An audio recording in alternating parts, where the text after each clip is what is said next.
vamos a dar inicio. Bueno, pues hoy nos visita el doctor Rafael Núñez, quien trabaja en el Departamento de Ciencias Cognitivas de la Universidad de California en San Diego y dirige el laboratorio, que en español es algo parecido a Laboratorio de Cognición Corporizada, me dice, ¿verdad? En español sería así. Espacio cuyos miembros están dedicados a investigar cómo la cognición se basa en las peculiaridades, experiencias y limitaciones del cuerpo humano. Obtuvo el doctorado en la Universidad de Freiburg, en Suiza, con el trabajo Aspectos psicocognitivos que subyacen en la idea del infinito en matemáticas. Uno de los libros que ha publicado, que en español sería ¿De dónde viene la matemática? Cómo la mente humana hace que las matemáticas se vuelvan realidad. En español sería más o menos así, ¿verdad? En coautoría con George Lakoff, reconocido lingüista de la Universidad de California en Berkeley, propone un nuevo marco teórico para entender la naturaleza humana de las matemáticas y sus fundamentos. Su más reciente artículo, publicado en Trends en Cognitive Science, titulado, en español otra vez, ¿existe realmente una capacidad evolucionada para el concepto de número?, ha causado revuelo, lo cual lo ha llevado a aparecer en diversos medios de comunicación en varios países para compartir sus perspectivas innovadoras en el tema de la comunidad científica y público en general. En el tema con la comunidad científica, sus intereses están centrados particularmente en los fenómenos cognitivos de alto nivel como los sistemas conceptuales, la abstracción y los mecanismos de inferencia y los fenómenos biológicos y culturales que los hacen posibles. Su trabajo multidisciplinario lo ha llevado a abordar estos temas desde varias perspectivas interrelacionadas, como son cognición matemática, estudio empírico de gestos espontáneos, lingüística cognitiva, experimentos psicológicos, neuroimágenes. Ha llamado la atención su investigación de campo con grupos aislados como el Aymara de los Andes y el Yumno de las remotas montañas de Papúa Nueva Guinea. Hoy nos presenta la plática ¿Qué es la matemática? Una mirada desde el estudio científico de la abstracción humana. Adelante, muchas gracias. Muchas gracias. Gracias. Muchas gracias y gracias por la invitación. Es un placer estar aquí y compartir un poco la investigación y los trabajos que hacemos nosotros en la Universidad de California. Y en esta área que nos tiene interesados ya durante un tiempo. Ahora, creo que la primera corrección que hay que hacer es que no es singular la matemática, sino que son plurales. Así que quería decir qué son las matemáticas, pero vamos a dejar el título así por el momento. El punto de vista que quiero abordar hoy en día es sobre el campo del estudio de la abstracción humana. O sea, si la matemática es básicamente... lo tomamos como un cuerpo de conocimientos muy especial, que es, por ejemplo, simbolizable, que es muy preciso, que es generalizable. Tengo que disculparme antes de seguir, que las presentaciones aquí va a estar el texto en inglés, pero yo voy a estar hablando en castellano, un acento chileno, pero ojalá que se entienda. Y entonces es un cuerpo de conocimientos muy específico, distinto a otras formas de razonar y otros sistemas conceptuales humanos por estas características que estoy mostrando acá. No todos los campos de sistemas conceptuales humanos son, por ejemplo, simbolizables. No todos son generalizables. No todos tienen una aplicación a fenómenos en la realidad tan grandes y fuertes como es el caso de la matemática. Pero lo más interesante, por lo menos para la charla que vamos a hablar hoy día, es que son genuinamente abstractos. Las entidades que se tratan en matemáticas son abstractas, y cuando digo abstracta lo que quiero decir es básicamente referirme a entidades que no podemos percibir directamente con nuestros sentidos. Entonces, por ejemplo, aquí tengo algunos ejemplos: números infinitesimales, números transfinitos, el conjunto vacío, el axioma de elección, el punto euclidiano. Son entidades que no podemos percibir directamente como percibimos sillas, mesas, gente, árboles, textura, color, temperatura. Entonces, acá hay más asientos si quieren. Ya. Entonces, si tomamos el ejemplo del punto euclidiano, y miramos, bueno, ¿qué es el punto euclidiano? Vamos a Euclides, miramos lo que dice, y Euclides decía, bueno, es una entidad que tiene solamente una propiedad, posición. No tiene extensión, no tiene peso, no tiene volumen, no tiene más que posición. Si pensamos en eso, no hay nada en el universo que tenga esa propiedad que nosotros podamos, digamos, empíricamente atestar. Entonces podemos imaginar que este punto aquí en la esquina de la mesa es un punto euclidiano, pero si lo vamos a mirar con un microscopio, no vamos a encontrar un punto euclidiano en la punta de la mesa. Entonces, a lo que voy es que ese acto de imaginar que algo solo tiene posición y que no tiene extensión, que no puede ser percibido directamente con nuestros sentidos, no tenemos evolucionariamente hablando un cerebro que haya evolucionado para percibir cosas como por ejemplo el punto euclidiano, resulta entonces que el punto euclidiano es una idealización. Todos los cuerpos, todos los objetos que vemos en la naturaleza pueden tener posición, cada uno de ustedes está en un lugar, yo estoy aquí conversando, el proyector o el cañón, como le dicen ustedes acá en México, está ahí, entonces le podemos decir, bueno, tienen posiciones, pero ahí a decir que no tienen extensión hay un paso que es imaginario, hay un paso que es abstracto, y eso entonces un paso que se idealiza, se trasciende a todas las propiedades y solo se deja posición.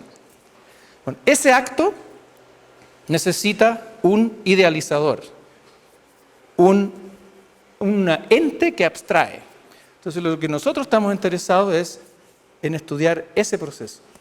¿Qué es lo que se requiere para abstraer de tal forma en el cual el ente que estamos hablando aquí, por ejemplo el punto euclidiano, lo mismo podríamos decir del conjunto vacío, cosas así, nosotros no percibimos conjuntos vacíos, tenemos que abstraerlo. Entonces el estudio de la abstracción humana genera, digamos, muchas preguntas, pero lo que resulta es que la matemática además tiene otras propiedades interesantes que no necesariamente están presentes en otros cuerpos de conocimientos humanos. Por ejemplo, tiene muchas propiedades que parecen como inicialmente extrañas. Por ejemplo, ¿por qué la multiplicación de números negativos arroja un resultado positivo? Entonces, bueno, uno aprende esas cosas, se las enseñan, es más o menos simple la regla, pero la razón del por qué no es algo que uno encuentre inmediatamente en la naturaleza o en algún fenómeno natural.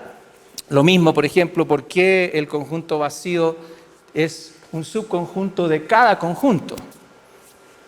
O sea, ¿qué es lo que sucede? O por último, el cero factorial, ¿por qué es igual a 1? Entonces esas son cosas que son aparentemente extrañas para quien está aprendiendo, digamos, pero si uno lo analiza como sistema conceptual, también tienen un grado de arbitrariedad que no es fundamentado, digamos, con fenómenos físicos o fenómenos que podamos percibir directamente, nuevamente, con nuestros sentidos. Entonces, hay un acto de convenciones, hay restricciones lógicas, y esas que forman parte, entonces, del sistema conceptual abstracto y que nos interesa estudiar. Normalmente, entonces, estas preguntas como las que hacíamos recién, ¿por qué el cero factorial es igual a 1? ¿Por qué el conjunto vacío es un subconjunto de cada conjunto? Son normalmente en matemáticas caracterizados ya sea por definiciones formales como 0 factorial es igual a 1 o con axiomas. Por ejemplo, si necesitamos el infinito en teoría de conjuntos, bueno, tenemos ahí un axioma de infinito que me dice, listo, ahora ya existen, lo acabo de, pum, le puse el axioma. O reglas o algoritmos como multiplicar números negativos, en fin. Entonces, las respuestas a esas preguntas normalmente vienen entonces dadas por, ya sean definiciones formales que tienen un carácter más o menos dogmático en el sentido que estoy describiendo. Pero lo importante para nosotros, desde el punto de vista del pensamiento humano y la abstracción humana, el validar algo por una acción dogmática, digamos, o alguna prueba formal, puede caracterizar o determinar que algo, por ejemplo, es verdad, pero no necesariamente por qué es verdad. ¿Y por qué en el sentido ahora del razonamiento humano, digamos, más fisiopsicológico, si ustedes quieren? Para darle un ejemplo más o menos de lo que quiero decir, quiero citar aquí a Benjamin Peirce, un matemático de Harvard a fines del siglo XIX, cuando estaba enseñando la famosa fórmula de Euler, E elevado a pi multiplicado por i, entonces más 1 igual a 0, que suena como medio como extraño, pero bueno, él lo estaba enseñando y dijo, señores, en esa época solo los hombres estudiaban, las mujeres no estudiaban esto. Entonces, esto es claramente, ciertamente verdad, es absolutamente paradójico, no podemos entenderlo y no sabemos lo que significa, pero lo hemos probado y por lo tanto sabemos que tiene que ser verdad. Entonces, eso más o menos es lo que yo quiero caracterizar aquí. Si queremos hacer matemática pura, no es problema, tenemos las reglas de cómo lo vamos a proceder y podemos tener la certeza de que no crea, por ejemplo, contradicciones y cosas así, y podemos proceder con ello.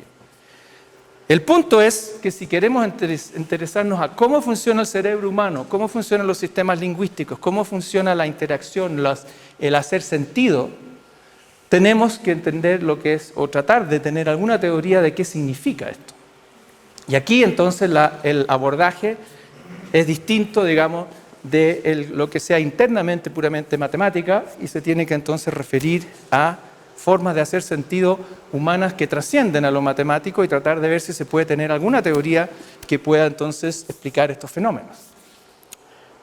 Ahora, la pregunta entonces, ¿qué es matemática? Normalmente, si uno la mira en filosofía de la matemática, muchos matemáticos del siglo XIX, inicios del XX, se preguntaron estas cosas, por ejemplo, Richard Dedekind, Georg Cantor, David Hilbert, Henri Poincaré, Hermann Weyl, en fin, son grandes matemáticos que se preguntaban de dónde vienen, cómo funcionan, cuáles son los elementos más fundamentales, cómo la podemos caracterizar, en fin, o formalizar.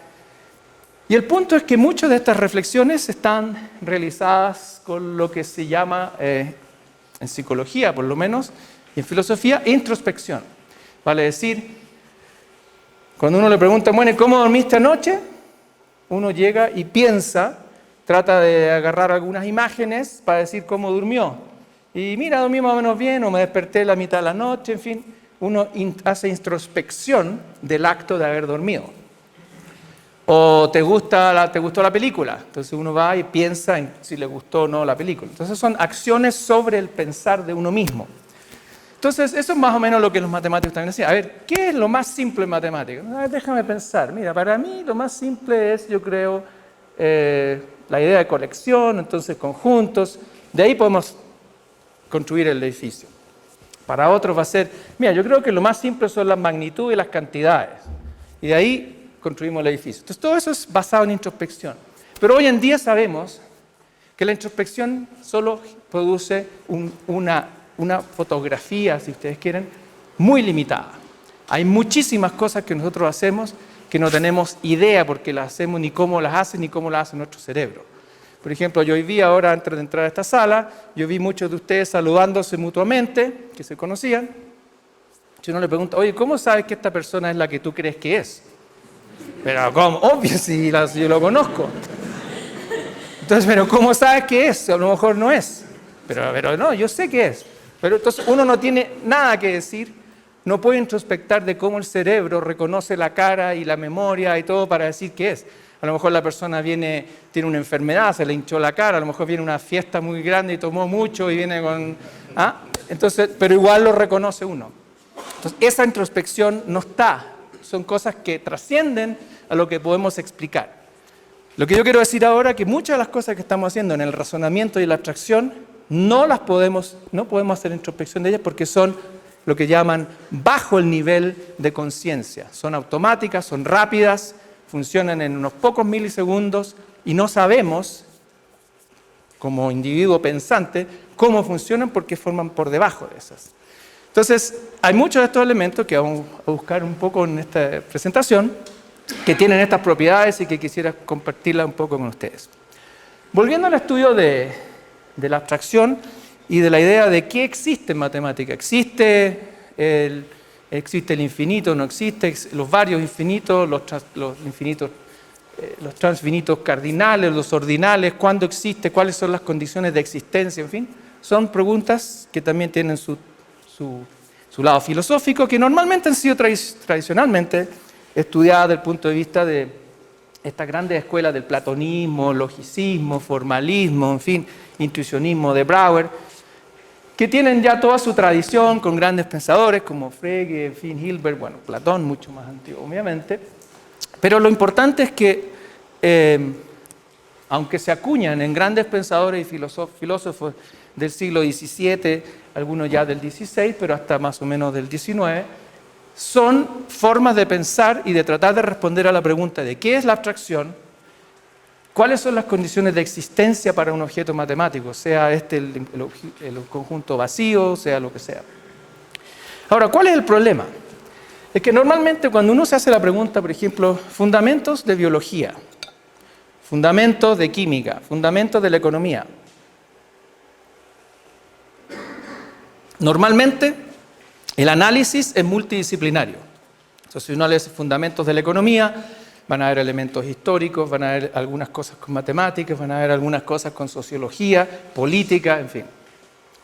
En biología es lo mismo. Van a haber elementos anatómicos, van a haber elementos fisiológicos, de bioquímica. Pero en matemáticas no es así. Cuando uno busca, por ejemplo, pueden buscar en Google, fundamento de matemática, normalmente es puramente, intrínsecamente matemático, ya sea metamatemática, el estudio de los axiomas y cuáles son los que generan riquezas teóricas y teoremas y cosas así, pero ahí básicamente llega el análisis.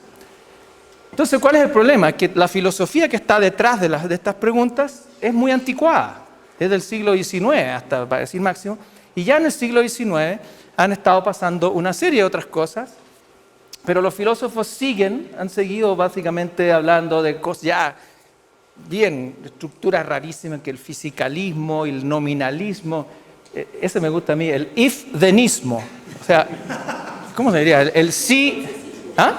Sí, entonces síismo. Y es verdad, es un enfoque, o sea, ustedes pueden mirar, hay publicaciones, gente hace tesis doctorales y todo lo demás. Entonces es como buscarle la quinta o sexta o séptima pata al gato dentro de un enfoque que ya está sumamente intricado. Entonces, ¿qué sucede? Es que desde el siglo XIX a esta parte han habido muchísimos avances en tratar de entender qué es lo humano, qué es el pensamiento humano, desde Darwin, digamos, que ya a mitad del siglo XIX pone el ser humano y su inteligencia y su cerebro y su... en ese minuto no se sabía todavía cuál es la teoría de los genes, pero lo pone en la red de lo que existe en los animales vivos. Es parte de eso, es parte de ser un grano de arroz, es parte de todo ese proceso. Y bueno, y muchos otros grandes pensadores, antropólogos, lingüistas que han investigado variaciones lingüísticas en distintos lugares del mundo, en fin. Todo esto, que ya lleva más de 100 o 150 años, hasta ahí Ramón y Cajal, que es el primer fisiólogo que descubre las neuronas y que dice, mira, el cerebro tiene células específicas que son solo del sistema nervioso, no se encuentran en ningún otro lugar del organismo de los vertebrados, por ejemplo. Entonces, ninguno de estas cosas, de estos grandes estudios que después llevan a otros descubrimientos ya más recientes sobre el lenguaje, sobre la psicología, el pensar, el inconsciente y todo lo demás, nada de esto ha entrado en el debate de qué es la matemática, cómo se abstrae, de dónde viene, qué cosas hay que poner, digamos, en su lugar para que pueda funcionar.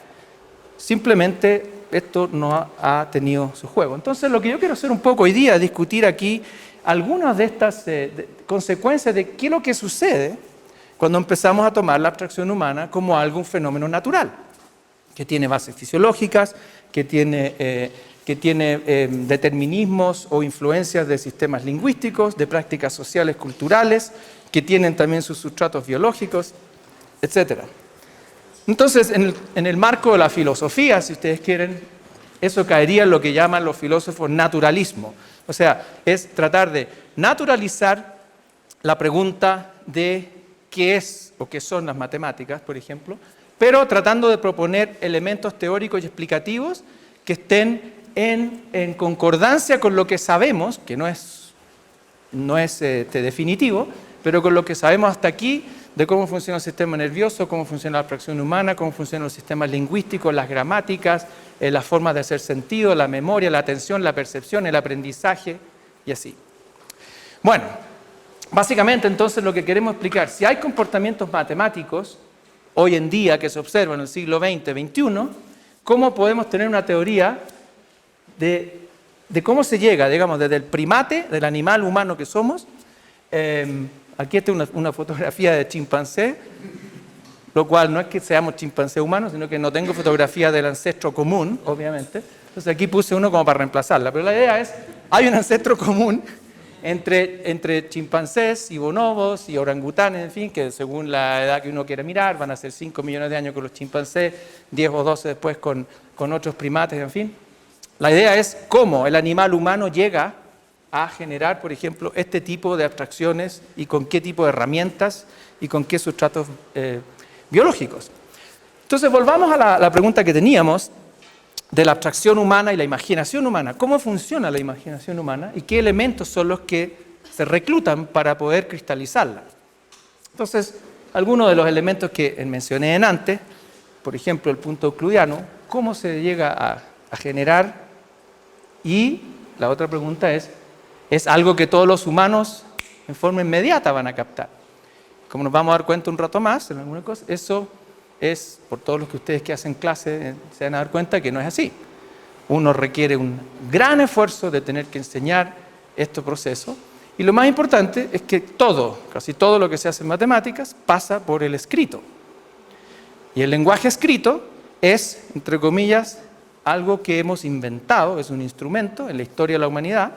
Si la especie tiene más o menos 180.000, 200.000 años, el lenguaje no se sabe realmente, el lenguaje hablado no se sabe realmente cuándo surge. Hay algunas teorías que proponen más o menos unos 50, 60, 70, 80.000 años atrás, por lo menos, con gramática, morfología, sintaxis, pero como no tenemos a ciencia cierta, digamos, una fecha.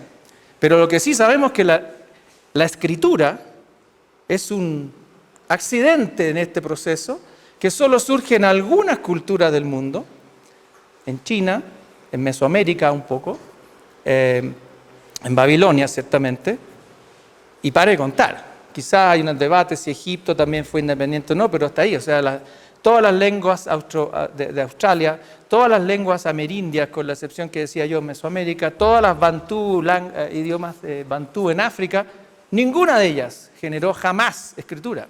Por lo tanto, la escritura ya es una peculiaridad, un artefacto, una invención. Y la matemática surge a partir de ese accidente. O sea, tratar de pensar que el punto euclidiano es algo que puede ser como evolutivamente intuitivo para los humanos es como un poquito estirar el elástico. Bueno, entonces vamos a tratar de mirar. Aquí voy a dar un ejemplito nomás de lo que quiero decir con la abstracción, ahora ya no solamente reflexiva en el sentido puramente mental, sino que aquí vamos a ver que la abstracción además incorpora acciones corporales. O sea, el enactivar o enactar, creo que se dice, abstracción no es solamente un acto mental, la mente en sí misma, así en el aire, realmente no existe.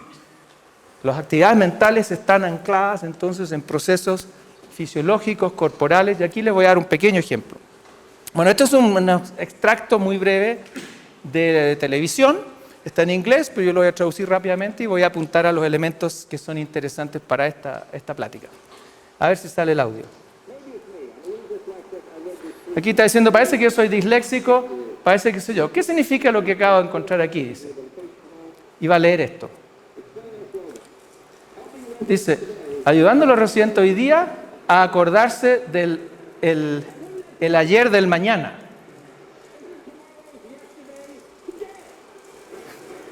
Entonces dice, ¿qué significa esto? ¿Cómo puede ser?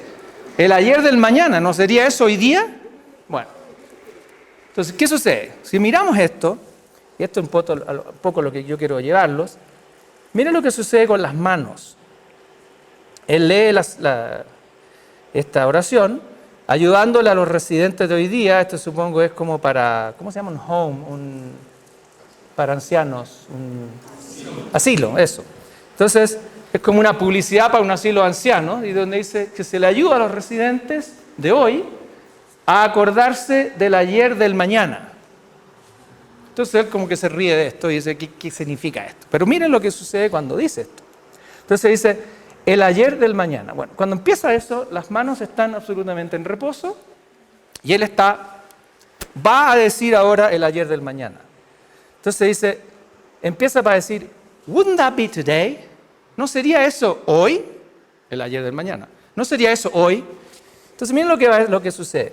Va a decir, ¿no sería eso hoy? Esa forma vocal ahora ya es la posición para decir wouldn't that. ¿Okay? Pero empiezan a mirar gradualmente, las manos se empiezan a separar en ese momento. Cada uno de estos son de duración de más o menos estos frames, son de 40 milisegundos más o menos. Entonces ahora dice, wouldn't that be today? Entonces, wouldn't that, ahora la mano derecha se perfila más y el dedo índice empieza a salir. Y todavía no termina de decir wouldn't. Y ahí empieza a decir wouldn't that, ahí va a decir la B. Wouldn't that be today? No sería eso. Pero ahora ya tiene la mano perfilada con una rotación de muñeca y el índice bien perfilado. Y todavía no termina de decir lo que está diciendo. Y wouldn't that be, no sería eso today. Hoy. Ahora, si uno lo mira fisiológicamente hablando, aquí hay un universo de cosas ocurriendo en el cerebro.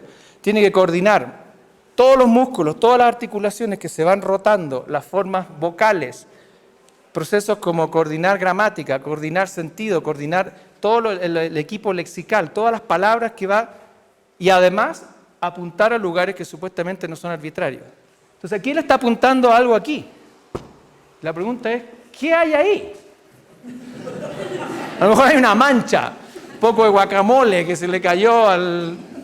No, esto es abstracción pura. Este es el ahora, en esta producción que duró más o menos 1500, 1300 milisegundos, ahí está ahora, en ese minuto. Y después esto lo va a contrastar con, entonces, ¿no sería eso hoy día? Y ahí repite después la frase, dice, el ayer del mañana, tomorrow, y ahora apunta hacia adelante, algo que está frente en el espacio sagital, frente. Tomorrow, ahí está diciendo la palabra oro, tomorrow con la acentuación y today de nuevo acá. Bueno, ¿por qué les quiero mostrar esto? Es para decir que este acto es un acto de abstracción. Es abstracción cotidiana, no es abstracción técnica matemática, es algo que él no tiene, probablemente no tiene, y nosotros lo hacemos a diario todo el tiempo, no tiene conciencia de estar haciéndolo, tampoco sabe por qué lo está haciendo de la forma que lo está haciendo y por qué tiene esa lógica que si uno empieza a hacer los experimentos que hemos hecho nosotros en el laboratorio, se da cuenta que todos estos espacios tienen transitividad, más allá, cuando uno apunta más allá, es más allá en el futuro que aquí, que va a ser mañana, y el ayer está detrás de uno y todo eso. Entonces, todo un aparataje fisiológico que soporta esa abstracción. Entonces, lo que queremos estudiar nosotros es si este tipo de abstracciones son entonces lo que se están haciendo posible, por ejemplo, casos como la matemática, que trascienden ahora cosas puramente, digamos, de diario, de cognición cotidiana, que se llama. Aquí hicimos nosotros un estudio de neuroimagen, en el cual contrastamos dos tipos de oraciones.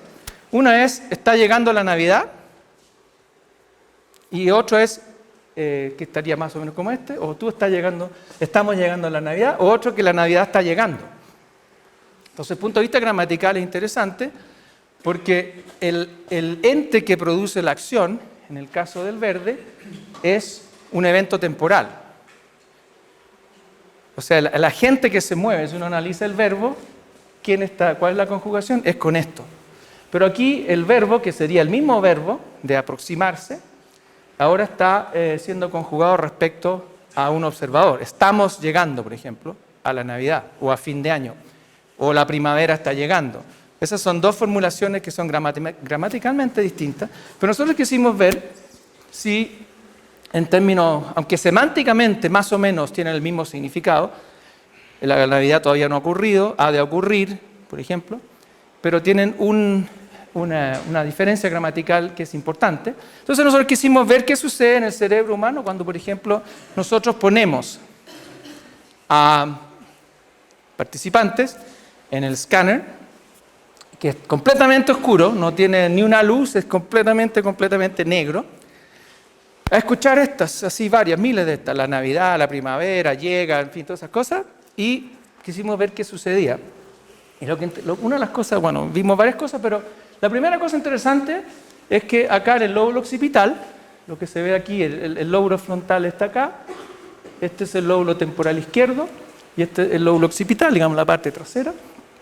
Esta aquí se asocia con, por ejemplo, zonas de visión muy temprana, la B1, B2, B4, pero esta área que se llama MT+, se caracteriza por ser activada cuando vemos objetos visualmente que se mueven, cuando hay percepción dinámica de objetos visuales. Ahora, aquí está la persona en una pieza completamente oscura, no hay nada que ver, uno no puede ver nada. Entonces, lo que está rojo ahí y lo que está verde más o menos se asocia con estos dos tipos distintos de producción gramatical. Vale decir que lo verde que ven ustedes allá en el lóbulo occipital se tiende a asociar cuando la Navidad está llegando. O sea, uno fisiológicamente está viendo la Navidad llegar, digamos, en términos de actividad neuronal. No es algo visual en el sentido de la retina y del proceso fisiológico desde el ojo, pero en el proceso del procesamiento en el lóbulo occipital se enacta cuando ve uno la primavera llegar, por ejemplo. Pero las otras dos áreas interesantes son lo que está ahí, PZ, que es la zona polisensorial, y la VIP, que es el ventral intraparietal. ¿Y por qué son importantes esas?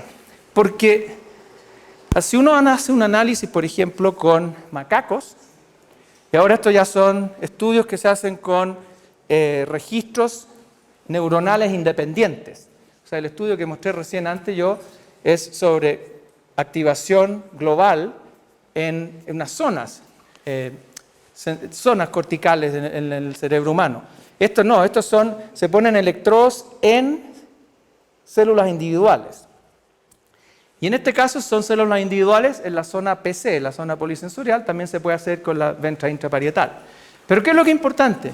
Que cuando uno hace eso con, por ejemplo, las neuronas de un macaco, uno puede poner un objeto físico ahora, no es mental ni abstracto, sino que una pelota de tenis, por ejemplo, y al moverla hacia el campo, hacia el rostro, esas neuronas que están en esa población neuronal se activan. O sea, al mover esto se empiezan a activar y al alejarlo, aquí están activas y se empiezan a desactivar. O sea, estas son neuronas que son específicamente y que tienen una razón, digamos, o que pueden haber evolucionado porque, por ejemplo, ayudan a uno si están caminando en zonas con arbustos para poder evitar ramas y cosas así que se están viniendo que pueden producir daño. Entonces, esas son neuronas que van a activarse para decir algo se está aproximando. Pero esto es puramente físico, esto es algo real en el mundo específico, pero al parecer, si nosotros analizamos después, en el caso de la homología al cerebro humano, porque lo otro era un cerebro de macaco, podemos ver que ahora esas zonas son reclutadas, por ejemplo aquí está la zona ventral intraparietal o la polisensorial, son reclutadas ahora para entender que la Navidad está llegando. O sea, ahora no es una pelota de tenis, sino que es la Navidad que está llegando. Esa es como la idea. Ahora, uno no sabe que eso está sucediendo cuando uno está pensando en eso, ya es puramente abstracto, porque la Navidad en sí no está llegando, ni la primavera, no llegan esas cosas en el mundo real, como el punto euclidiano, sino que son imaginaciones, idealizaciones que no son arbitrarias y tampoco son alucinaciones. No es que cada uno de nosotros, mira, la Navidad para mí llegó por aquí, media con olor a marihuana, y la otra llegó por acá, y la otra aquí, y los mezcales, y no sé. No, son cosas muy específicas, con una lógica interna, y esas son las cosas que tratamos nosotros de estudiar. Bueno, entonces en el libro que publicamos con George Lakoff ya hace casi 20 años, qué increíble, 20 años, bueno. A ver, salió publicado el 2000, pero para publicarlo hay que escribirlo antes. Entonces, lo escribimos por ahí por el 98, o sea, son como 20 años atrás. Bueno, ahí un poco la propuesta que hicimos fue esa, que a ver, tratemos de entender qué son las matemáticas, qué es lo que la hizo posible, y con un enfoque, si es que se puede, naturalista, o que al menos haga sentido con cosas que sabemos de cómo funcionan el lenguaje humano y la abstracción y ese tipo de cosas. Entonces, la hipótesis principal que teníamos en ese libro es que probablemente la matemática es algo que surgió en algún momento de la historia de la humanidad, pero que se hace posible por el reclutamiento justamente de estos mecanismos que posibilitan la abstracción. Algunos son con bases psicofisiológicas, otras tienen influencias gramaticales, lexicales, del lenguaje, de según qué idiomas se hablan en qué cultura, con prácticas de formas de hacer sentido en sociedades a través de la historia, pero que son ellas las que soportan entonces la abstracción y la imaginación, que en el caso de la matemática se hace aún más específico y más singular por las propiedades que yo estaba describiendo al inicio. La precisión, el hecho que se pueda simbolizar, en fin, ese tipo de cosas. Entonces, si nos tratamos ahora de meter un poco en esta idea de naturalismo con los ejemplos que les he estado dando, la idea es, bueno, ¿cómo es que surgen entonces los sistemas estos de imaginación? Y en algunos de ellos, una de las cosas que se han estudiado son ya desde los 70, 80 en lingüística cognitiva, por ejemplo, son una serie de mecanismos como las metáforas conceptuales, analogías conceptuales, movimientos ficticios, en fin, una serie que no tengo tiempo para describir muchos de ellos, pero solo me voy a referir a dos, quizás, la metáfora conceptual, que es una de las que son más estudiadas y que además jugó un rol importante en el libro que acabo de escribir. La idea es que uno toma muy en serio, y no dando por garantizado nada, en la expresión cotidiana, así como miramos a Jay Leno, ese presentador en la televisión, y tratamos de analizar qué está diciendo, qué está pasando y para dónde se están moviendo los ojos y las manos y qué sé yo, porque podemos entonces analizar miles de expresiones, no solamente escritas, sino que también icónicas, gráficas, dibujos, producciones gestuales, en fin. Pero lo interesante es que cuando uno hace eso y toma las expresiones cotidianas y tratamos de buscarle ahora el sentido, ¿cómo es que se logra ese tipo? ¿Cuál es la lógica de un significado de que, por ejemplo, el mañana esté aquí y el hoy día esté acá, y que el ayer esté detrás de uno, en este espacio sagital? Y tiene propiedades transitivas, tiene o no tiene, en fin, todo eso se puede estudiar. Lo importante en el caso de la metáfora conceptual es que normalmente las expresiones están siempre refiriéndose a una concepción de algo en términos de otra cosa. Entonces, esa persona es muy fría. Bueno, a ver, ¿qué temperatura tiene? No es la inferencia correcta, es que se está pensando en frío, pero que es una experiencia térmica, pero con unas propiedades que se aluden a otro fenómeno, que es, por ejemplo, carencia o presencia de afectividad. O el caso del tiempo. Mañana o hace mucho tiempo atrás, cuando yo era niño, a lo mejor uno apunta hacia atrás de uno. Entonces ahí está produciendo algo, eventos que ya ocurrieron, están por detrás del espacio morfofisiológico, de la anatomía humana. Entonces siempre se está refiriendo a otra cosa y esa es una de las propiedades que se pueden observar. Y la idea en esta teoría es que fue muy estudiada por Leigh Griffin Johnson ya en los años 80, es que el tipo de inferencia o de red inferencial está siendo estructurada, por ejemplo acá lo que aparece en rojo se llama como el dominio origen, y lo que aparece ahí un poco medio naranja, café, amarillo, no sé qué color, no sé, ¿qué color es ese? No sé, bueno. Ese sería entonces el dominio de lo que se llama el dominio objetivo. Entonces, por ejemplo, si estamos hablando de futuro o de espacios temporales, entonces los espacios temporales van a reclutar la organización inferencial de un espacio puramente espacial, donde cosas están delante de uno, detrás de uno, más cerca de uno, en fin, y que la red de esas inferencias que están aquí, a través de ciertas proyecciones específicas, se reclutan y se reusan ahora en esto con otros fines. Entonces, cuando el espacio, por ejemplo, térmico aquí, sería lo frío, lo cálido, los comparativos, más frío que, menos frío que, los superlativos, el más frío, el menos frío, en fin. Entonces, todas estas relaciones de transitividad, de propiedades térmicas, a través de un mapeo con afectividad ahora, que es otro dominio, son reclutadas. Entonces aquí la persona más fría, la persona más cálida, esta persona es más fría que esta otra, esta es más cálida que esta, en fin, o esta persona era mucho más fría la semana anterior que lo que es ahora, en fin. Pero todo ahora en un razonamiento puramente abstracto en el dominio de la afectividad. Entonces eso es un poco la base teórica de eso. Voy a saltar estas para fines del tiempo, hice un pequeño análisis de cómo sucede con lo temporal. Lo importante es que la verdad en estos mapeos, bueno, pero ¿es verdad? ¿Es realmente verdad que el futuro está delante de uno? No. O sea, yo estoy ahora así, el futuro estaría aquí, pero si me pongo a caminar para acá, el futuro de aquí se me va a ir para acá. Entonces estoy así y esto se va moviendo egocéntricamente y entonces esas son las propiedades que uno trata de estudiar. Por ejemplo, qué es lo que hace el cerebro para mantener todas las relaciones del espacio egocéntrico a disposición. Entonces, en el caso, por ejemplo, para decirles, la recta numérica, que hoy en día se puede enseñar en forma muy simple a los niños, a veces uno va a las salas de aula ya en grados muy tempranos, uno puede ver dibujos de este tipo, una ranita, un sapito, un conejito saltando para allá, para acá, con los números, en fin. Aquí hay un mundo de mapeos, que voy a mostrar enseguida, no surgieron tan simplemente. Hubo un proceso histórico lento y muy tardío. Hasta el siglo XVII no existía recta numérica.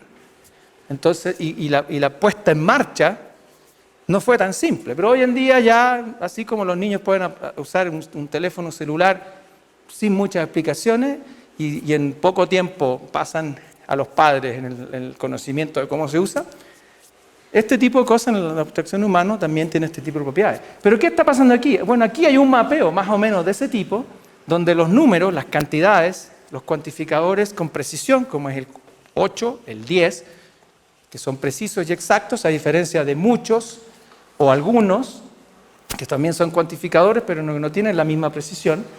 Entonces, los cuantificadores de precisión no son espaciales. Pero una vez que se espacializan a través de mapeos de este tipo, que decimos, mira, vamos a tener un espacio que puede tener una cierta métrica, y ahora las cantidades y los cuantificadores con precisión van a tener cierta representación ahora externa, en un papel, en la arena, en un muro, en la nieve, fuera ahora del razonamiento puro, digamos, a través del lenguaje. Y entonces lo que tenemos es un instrumento que está reclutando parte de estas propiedades y bueno, hay otras más. Lo importante es que una vez que uno tiene eso, después ahora empieza a razonar sobre esto. Y esto permite después, bueno, desarrollo de cosas como el cálculo, ecuaciones diferenciales, en fin. El punto es que la metáfora conceptual, entonces, es uno de los grandes mecanismos que se estudian en este tipo de cosas para ver cómo se genera algo que es puramente abstracto, que tiene como una vida independiente. El movimiento ficticio es otro. Esto se debe a los estudios de Len Talmy y otra gente en lingüística cognitiva. Lo importante es que esto nos permite a nosotros concebir, nuevamente, de forma puramente idealizada y abstracta, concebir realidades estáticas como si tuvieran movimiento. Entonces podemos describir la costa de México como yendo desde Baja California y después va y después se mete por el Golfo y no sé qué y sigue después hasta abajo y que Guatemala, en fin. O podemos describir el Ecuador como pasando por el Amazonas y después se cae al agua o se va por el Atlántico, reemerge en África y así. Y todos los verbos y las explicaciones son dinámicas de una cosa que ni siquiera existe. Uno no puede ver el Ecuador, así, a dónde está. Uno puede ponerle marquitas si quiere, pero eso no es el Ecuador. Entonces, ese fenómeno es muy interesante porque existe también cotidianamente, somos muy buenos para ello. Tenemos todo un aparataje también fisiológico que sustenta este tipo de abstracción. Los niños lo usan muy tempranamente y nos ayuda a describir cosas que sería muy difícil describir sin ella. Entonces, uno puede decir, mira, la reja se detiene cuando llega al río. Pero la reja no se mueve, la reja está fija, o la cerca, pero se concibe como yendo de un lugar a otro. O mira, mi propiedad va de ahí, desde esos árboles, hasta la playa. Ojalá.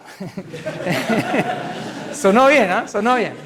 Bueno, mi propiedad va desde esos árboles hasta la playa, Entonces es como si la propiedad se estuviera moviendo, o sea, el reclutamiento del lenguaje gramatical y lexical le añade entonces un dinamismo que no tiene en realidad. Y así uno describe miles de cosas, y vamos a ver también que después en cálculo surge por todos lados.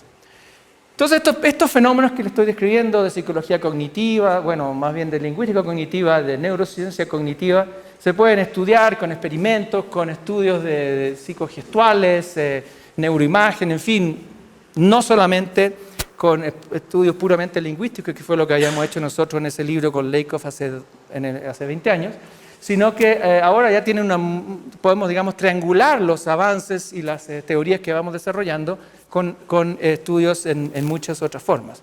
Entonces, lo que yo quiero hacer ahora en el resto de la presentación es tratar de mostrarle como una especie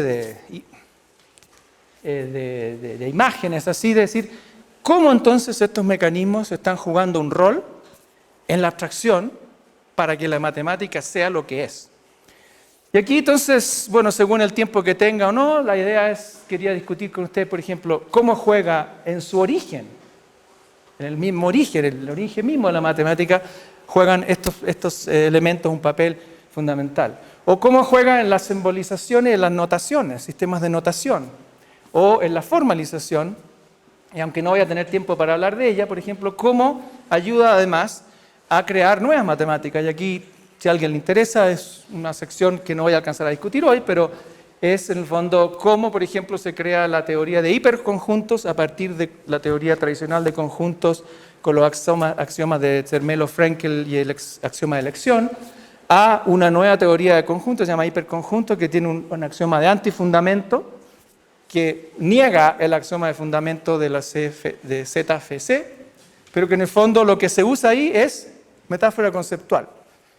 Y eso podemos analizarlo si a alguien le interesa. Bueno, veamos rápidamente un poco en el caso de los orígenes. El caso de la recta numérica.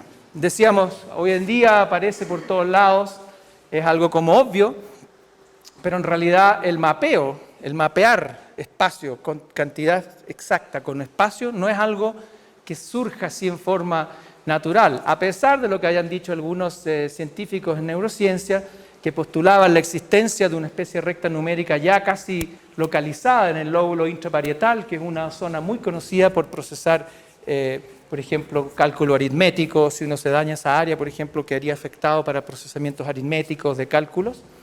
Pero se postuló entonces la presencia como de esta recta numérica casi como cortical, como que ahí está desde el evolutivo, digamos, desde sus inicios. Entonces aquí uno puede decir, a ver, ok, eso es lo que se postuló en ciencia cognitiva, perdón, en neurociencia cognitiva en algún minuto, pero si uno se pone a analizar a ver si es tan así, deberíamos encontrar rectas numéricas a partir de los inicios de la matemática con elementos arqueológicos, por ejemplo. Y si nos vamos a mirar agarrando una de las culturas para poner el test de la hipótesis bien alta, digamos, o sea, no nos vamos a ir al lugar donde no hay escritura, vamos a ir a donde se evolucionó lo máximo culturalmente. Si uno va a Babilonia, encuentra que hay, por ejemplo, 500.000 de tabletas que son publicadas hoy en día, de las cuales 5.000 de ellas tienen algún contenido matemático, el resto son contratos, son otro tipo de cosas, de tipo legal a veces. 50 solamente de ellas tienen diagramas, y ninguna de ellas, ni una, tiene una línea, una recta numérica. Entonces, bueno, si a alguien le interesa puede ver las publicaciones. Aparecen a veces tabletas como esta, donde hay como un grabado así de un cuadrado, algunas diagonales. Esto es del segundo milenio antes de nuestra era, y unos números. Pero los números no son, digamos, posición en el espacio, reflejan probablemente magnitud de otro tipo de cosas. Y grandes investigadores en el área, como Eleanor Robson, que son expertos, digamos, en Babilonia, matemática de Babilonia, han claramente dicho que no existe en ningún lado, que de hecho hasta muy tarde, hasta el siglo III después de nuestra era, digamos, los números eran conceptualizados como con propiedades adjetivales, no como número en sí. Entonces es como decir 3 yardas o esta es una mesa de medio metro o algo así, es una mesa de plástico, es una mesa de madera, es una mesa de fierro, es una mesa de medio metro. Propiedad de la mesa, pero el número en sí, hasta el siglo III más o menos. Entonces decir algo como el 5 es un número primo, eso no existe, porque primo la mesa, la vaca, el pasto, no, o sea, tiene que... esa abstracción no había sido consolidada. Entonces uno dice, bueno, pero ¿cuánto se demoró entonces la recta numérica? ¿Cómo? Eso es lo que han postulado algunos. Bueno, Eleanor Robson discute que eso no es así. O sea, caracteriza lo que hoy en día nosotros concebimos como raíz de 2. Claro. Exacto. Exactamente. Claro, lo que pasa es que es muy complicado a veces.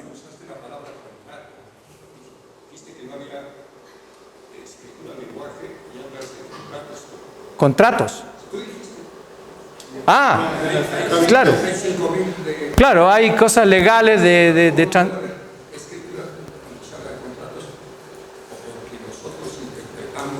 Claro. Es verdad. Sí, son transacciones comerciales, algunas son estipulaciones de contrato, claro, y hay una, ¿cómo podemos decir?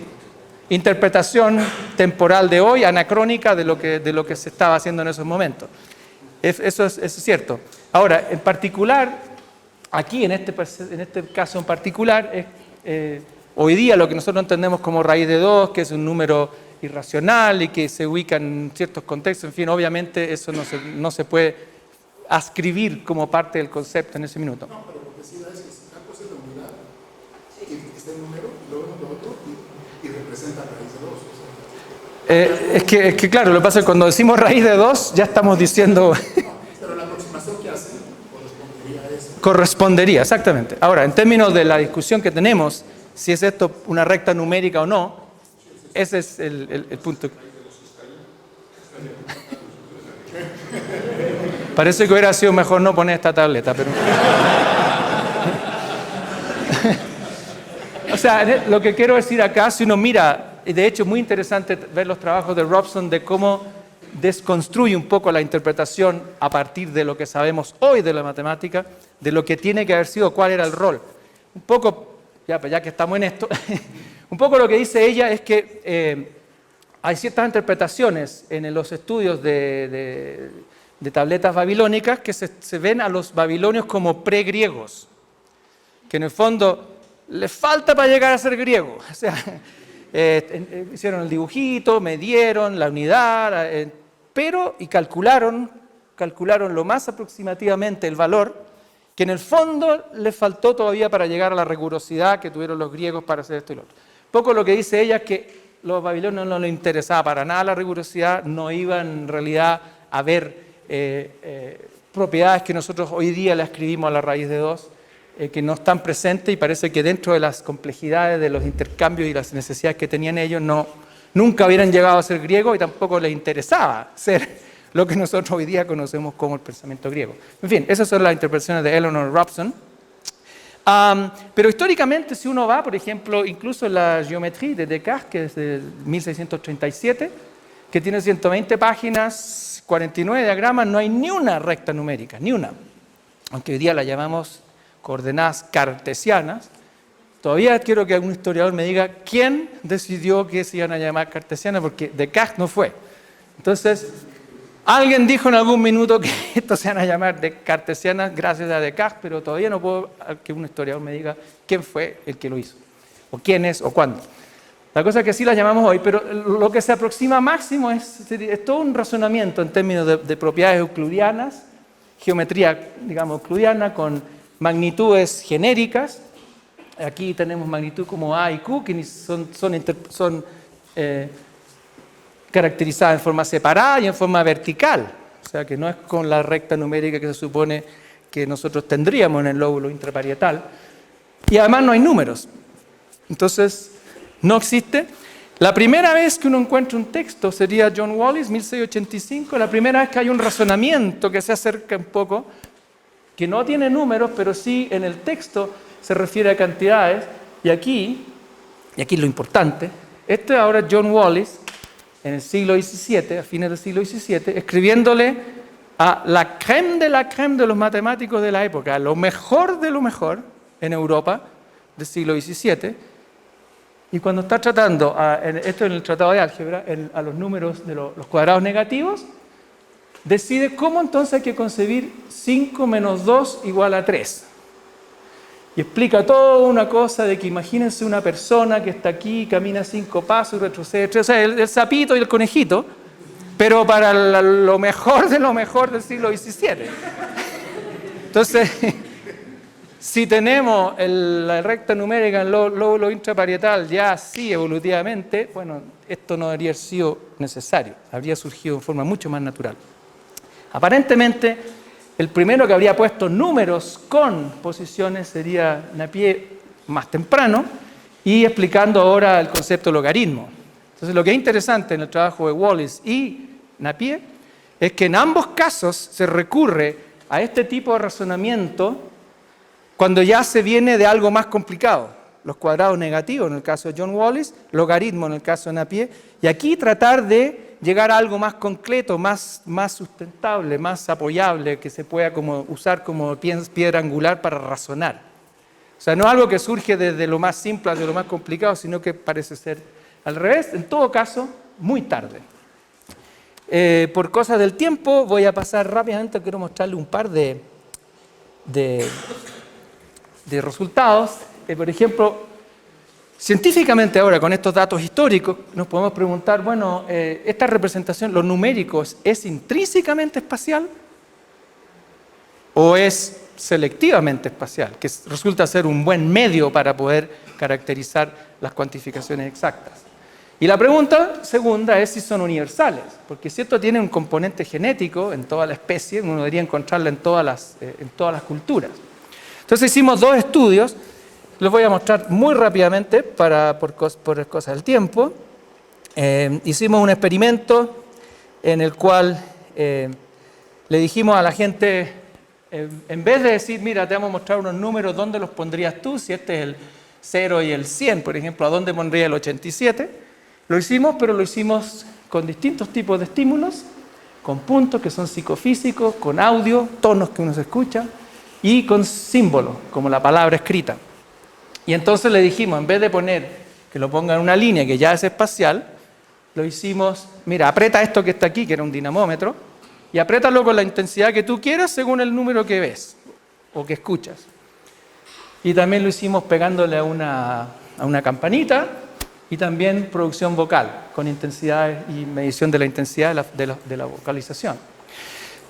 Rápidamente, para mostrarle entonces lo que encontramos, es que encontramos las mismas propiedades que se encuentran en lo psicofisiológico, que es que hay una compresión logarítmica en los números que van ya un poquito más, digamos, en la escala mayor, cuando son presentados como poquitos puntos, de 1 a 10, hay como una cosa lineal. Cuando son presentados muchos puntos, de 10 a 100 más o menos, ahí uno empieza a comprimir la parte de arriba. Estos son resultados ya que se han obtenido otras veces, lo estamos replicando. Una cierta logaritmicidad también que se puede medir con ecuaciones de regresión, que no voy a entrar a los detalles. Pero lo simbólico que ven aquí, estas ya son las palabras, una linealidad. Ahora, lo que nosotros entonces, las 3 líneas que ven ustedes ahí, son los distintos tipos de producción de respuesta, ya sea apretando algo, o pegándole una campana, o vocalizando con distintas intensidades. A para un número chico, A para un número más grande. Entre paréntesis, esto lo hicimos en una pieza donde teníamos una sala de espera para que los participantes entraran. Y algunos entraban ahí y escuchaban al otro diciendo, como los números son presentados en forma aleatoria, entonces lo que se escuchara era A, A, A, A, A, A, A, A. Y algunos salieron corriendo. Y otros se quedaron. Entonces ahí tuvimos que cambiar un poco el experimento para no tener datos sucios. Metafórica y literalmente hablando. Bueno, entonces lo interesante aquí es que la compresión de no linearidad la encontramos en todas estas presentaciones no simbólicas, puntos, tonos y qué sé yo, pero cuando son simbólicas, siempre una especie de linearidad sobre el... Entonces, aquí lo que nos quiere decir un poco esto es que los números no tienen que ser representados así, de forma inmediata, automática, espacialmente. También lo podemos hacer con otras formas de procesamiento, pero que obviamente el espacio y lo simbólico, que es por definición cultural y convencional, que ellas entonces adquieren la linearidad que es tan característica y tan útil, digamos, para el tipo de pensamiento que necesitamos, digamos, para hacer. La otra investigación que nosotros quisimos ver fue ver si esto es universal. Entonces nosotros fuimos a Papúa Nueva Guinea, pues estábamos haciendo otro estudio sobre conceptos temporales, un grupo muy aislado, no tiene la electricidad ni caminos, hay que llegar ahí con mochila, escalando, 2 o 3 días caminando, en fin. Esto para decir que hay un sistema numérico, o sea, tienen un sistema numérico, tienen numerales que son posiciones corporales. Esto descrito por hombres antropólogos preguntándole a hombres participantes. Entonces obviamente aparecen testículos y pene, en fin, pero no sabemos cuáles son los numerales femeninos porque nadie ha hecho esa investigación. En fin, no es el caso exclusivo de esto, siempre sucede mucho en antropología. El punto es que nosotros tratamos de, por ejemplo, presentar puntos y ver dónde, si le damos los puntos de ancla, digamos, de anclaje, ¿dónde los ubican? Entonces los controles, por ejemplo, claro, si uno le da 3, nosotros pusimos de 1 a 10, si uno le da 3 más o menos por ahí, 8 más o menos por aquí, 10 sería ahí, en fin. Ahí está el 6, Este sería un miembro de la comunidad Yumno que tiene algún tipo de grado de escolarización, que aparentemente usa el segmento para captar la métrica, digamos, que distingue las cantidades exactas acá. Pero un miembro de Yumno que nunca ha sido escolarizado ni presentado a ningún tipo de forma métrica ni nada, va a poner los números chicos aquí, 1, 2, qué sé yo, y 8, 10, 9, 7, 2, 5, 9, 1 y así. O sea, carencia de uso del espacio del segmento para... Entonces, ¿hay un mapeo? Lo hay, pero no es un mapeo con métrica y con una función de distancia que sería necesaria para poder pensar en la línea numérica. Ahora, lo último que quiero decir ya para cerrar, porque supongo que tenemos que terminar, es, básicamente, si nos vamos... Bueno, esto fue todo, lo hicimos un estudio caracterizando después el tipo de respuestas. Aquí se puede ver que, por ejemplo, no hay ni una frecuencia en el caso de los Yumno no educados que usen el segmento. O sea, no es algo natural para humanos hacer sentido de cuantificación extracta en un espacio inmediatamente. Y esto sería como el uso de, digamos, alguien que ha asistido a la escuela. En eso después ajustamos algunas curvas para que, en fin, son realmente un pensamiento de tipo polar, o sea, son 2 categorías. Pero lo que quiero ahora, básicamente con ello quizás cerrar, y si a alguien le interesa, pues podemos discutir esos otros 2, es hasta qué punto los símbolos juegan un rol fundamental hoy en día en la matemática moderna. Entonces, simplemente, y esto es algo que estamos empezando a estudiar con Montserrat y otros colegas en California y acá, es los símbolos, entre ellos el igual. Y el igual es muy interesante porque el igual, hoy en día en la matemática moderna, es un concepto polisémico, o sea, significa que tiene muchos significados, pero el símbolo es el mismo. Entonces, alguien que hace matemática tiene que saber de qué igual estamos hablando. Entonces, si uno analiza nuevamente históricamente, y uno se va un par de siglos atrás, por ejemplo, este es un texto de Flood, siglo XVI, XVII, si uno analiza lo que se escribió, y de hecho esto es justamente también lo que se observan en tabletas babilónicas, en mayas, escrituras, en fin, es que lo que hay son palabras. O incluso si uno analiza, por ejemplo, las fórmulas de Galileo, escritas en latín o en italiano antiguo, dicen cosas.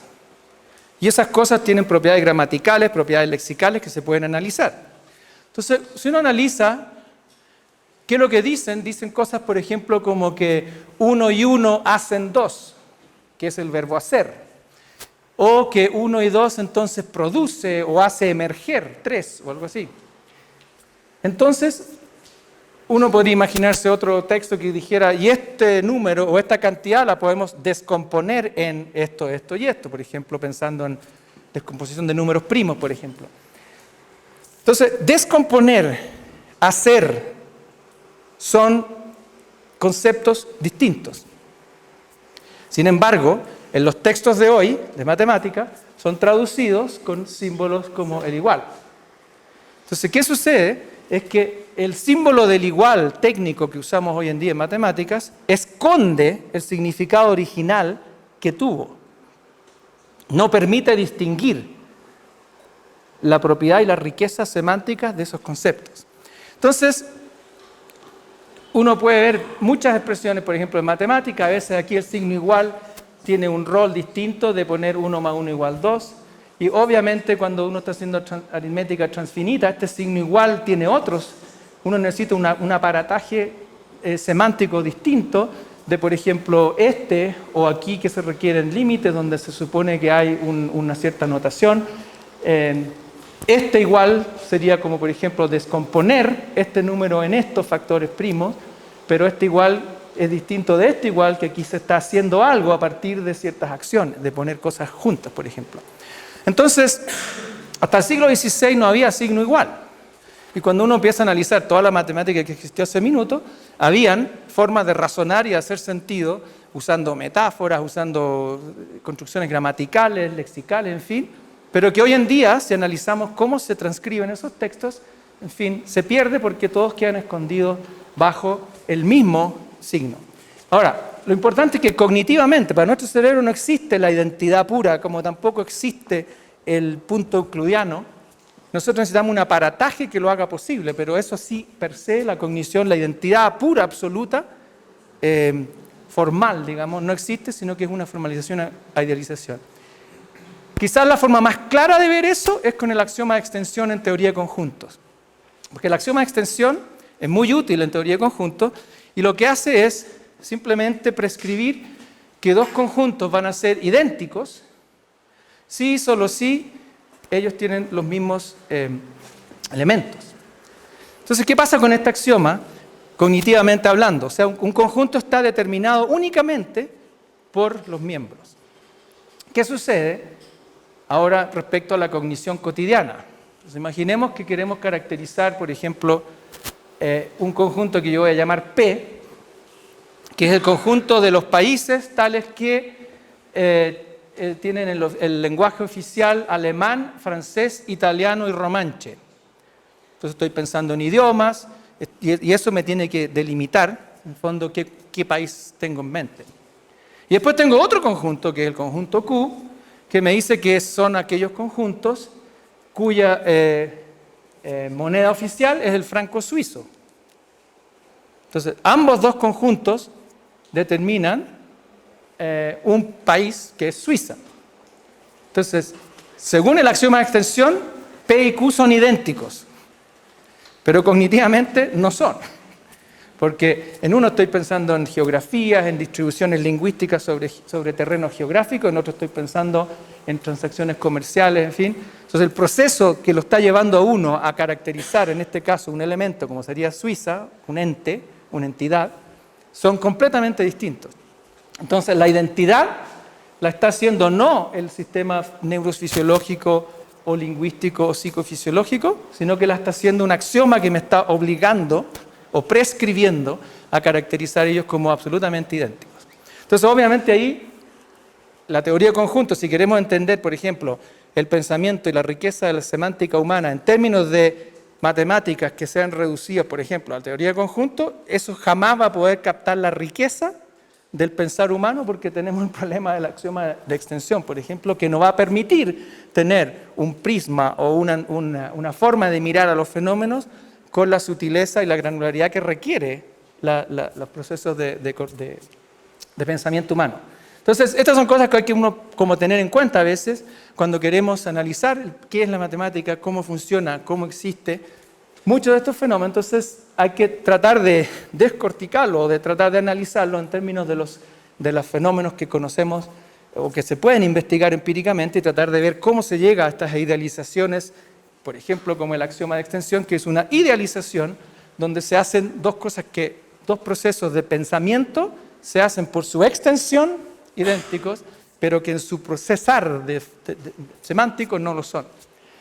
Bueno, tenía pensado entonces discutir, si es que a alguien le interesara en algún minuto, cosas con cálculo infinitesimal, de cómo se puede llegar, cómo la formalización de Weierstrass, Dedekind de fines del siglo XIX, que es estática, con cuantificadores universales y existenciales, que no caracterizan en ningún lado dentro de la propuesta dinámica y movimiento, pero que como en el lenguaje de los textos, y quizás cierro mostrándoles un video, el dinamismo persiste. Entonces tenemos que entender cómo todavía ese dinamismo existe, siendo que existe una formalización que supuestamente captura la riqueza y la generalización de todos los conceptos de continuidad y límite, por ejemplo.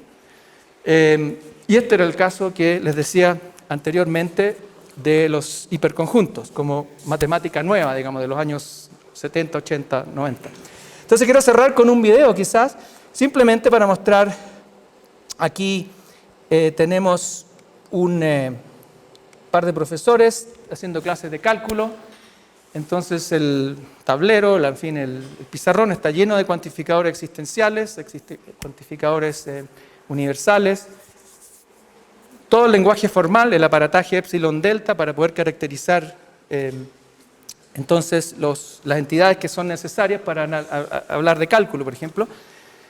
Pero eso entonces, la hipótesis que puede surgir de ahí es que si el lenguaje formal caracteriza enteramente la riqueza del pensamiento humano que hace esa matemática o que sustenta esa matemática, entonces uno puede predecir que los gestos que van a producir en esos maestros, por ejemplo, o en este caso son profesores de matemática en un departamento de matemática, van a tener que caracterizar entonces propiedades como de existencia universal y de elementos estáticos. No debería aparecer ni un movimiento, dado que ya existe esa formalización. Pero cuando uno lo analiza, ve esto.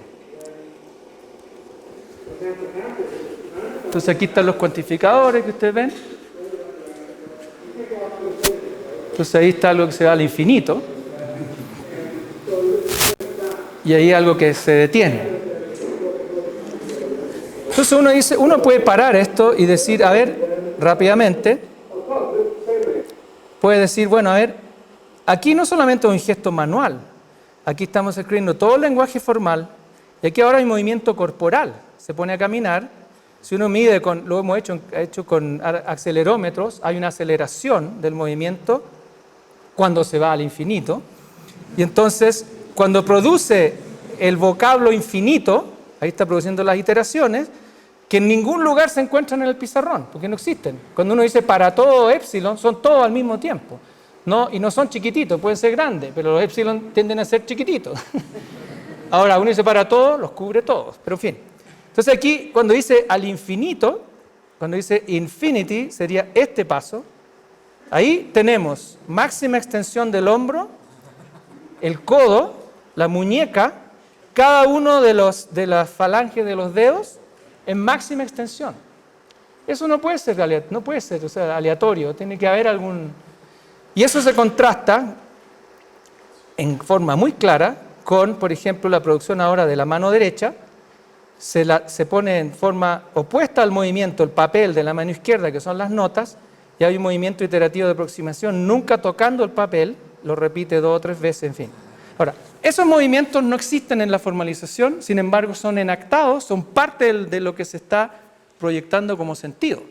Entonces la pregunta es, ¿qué es lo que son? ¿Por qué existen? ¿Por qué continúa a existir si ya está toda la formalización? Ya lleva más de un siglo funcionando. ¿Por qué todavía se...? Entonces, eso nosotros lo hicimos por experimentos, no solo en clases, en salas de aulas, sino que lo hicimos con matemáticos profesionales demostrando un teorema, que se lo puedo mostrar para que lo trabajen después ustedes, este teorema aquí, y nosotros le dijimos, ok, aquí tenemos un teorema, sea la función f estrictamente increasing, ¿cómo se dice? Creciente, gracias. de 0,1 a 0,1, entonces existe un número A en el intervalo 0,1 tal que f de A es A. Demuestren eso. ¡Pum! Los pusimos a trabajar, o sea, ya no estamos en contexto pedagógico de explicarle al niño nada, sino que aquí estamos trabajando ahora. Y lo mismo, producción gestual, y lo más fundamental es saber si el término creciente tiene algún componente espacial, porque formalmente uno lo puede definir supuestamente sin nada espacial. Queríamos ver si tiene espacial, y tenía por todos lados, y bueno, eso no tengo tiempo de explicar el experimento ahora, pero básicamente eso es el tipo de cosas que podemos hacer. En fin, ¿qué es la matemática? ¿Qué es lo que podemos decir a partir de la abstracción humana hoy en día?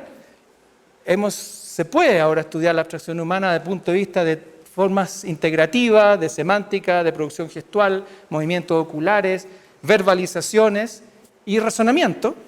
Tratar de ver si eso puede darnos algún índice de qué es la naturaleza en el caso de la matemática, y lo que quería hacer un poco hoy día era compartir estos estudios y esta forma de ver el fenómeno con ustedes. Muchas gracias.